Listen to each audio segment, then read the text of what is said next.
Hi, welcome to another lesson in our Markdown series. In this lesson, we're going to learn how to create table of content, and this is where we are putting together everything that we've learned into one document. So I've just gone ahead to put together everything we've learned into this simple document.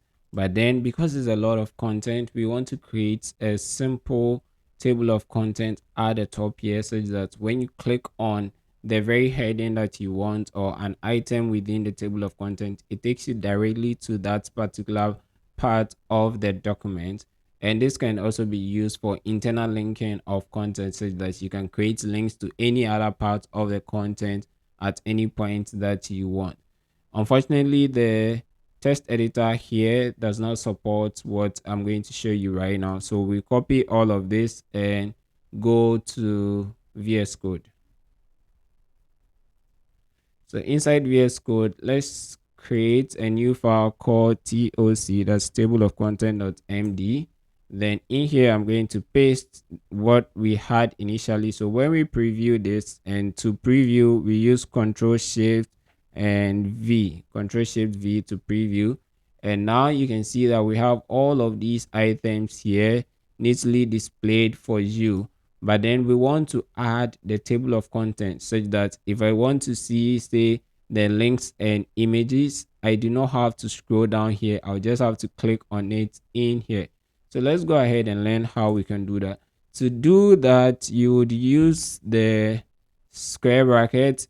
Remember, this is like linking. You're linking to something. And if you remember how we created links, it was the square bracket followed by parentheses.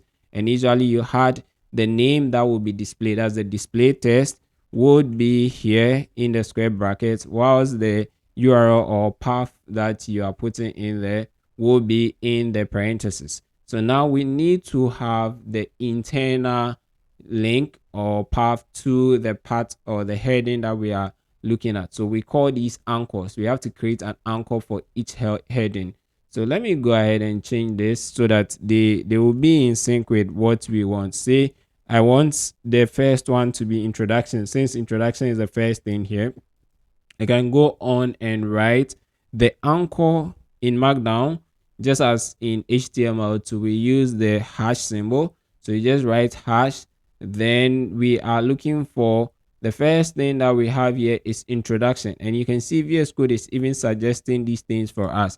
But the guide that you should know is that whatever your heading is, we want it in lowercase letters. So here you see that the actual heading was introduction with a capital I, but when we were creating the anchor, we used the lowercase version. And also, let's do the next one for text formatting.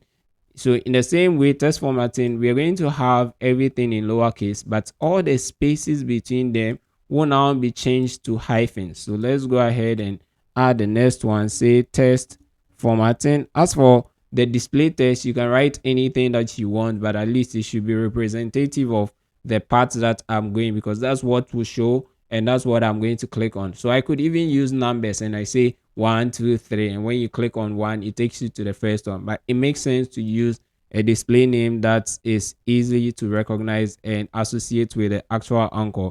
So the anchor here will be the hash, then followed by text formatting. See, the space between them will be replaced with a hyphen, but then everything in lowercase. So we go ahead and do that. Let's do the next one. So the next one is list. Copy this and let's create that for list. Go ahead and create an anchor for list. So list is over here. Let's do, say, one more, and that will be links and images. So the display text will be links and images. Then the anchor will be links and images. So we can go ahead and do that for all, but let's test that what we have done is working. So I've saved the file, come here, and so let's see if we leave some spaces in between them. Okay, so neatly spaced out. Let's see to get this. So if I want the list, I can click list and it brings me to the list as you saw. So I could click on this and it brings me to links and images. So that is how we create table of content in Markdown. I think the last thing maybe I should mention this is, instead of closing all of this up, we could have just used the line breaks, which is two spaces at the end of the line, two spaces at the end of the line, and that should work for us.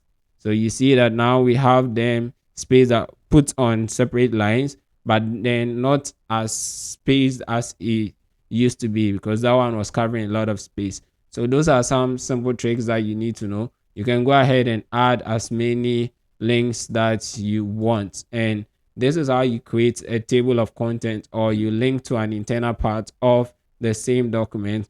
We have come to the end of our short series on Markdown. I hope you have enjoyed the journey. I hope you've learned a lot. And I'm going to create many more series, many more tutorials. So do well to subscribe to the channel. If any new thing about Markdown comes up, I'll do well to update this tutorial as well.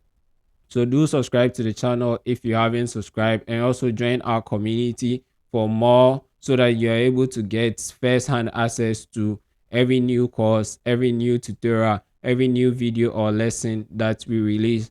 Enjoy the rest of your day. Thank you, and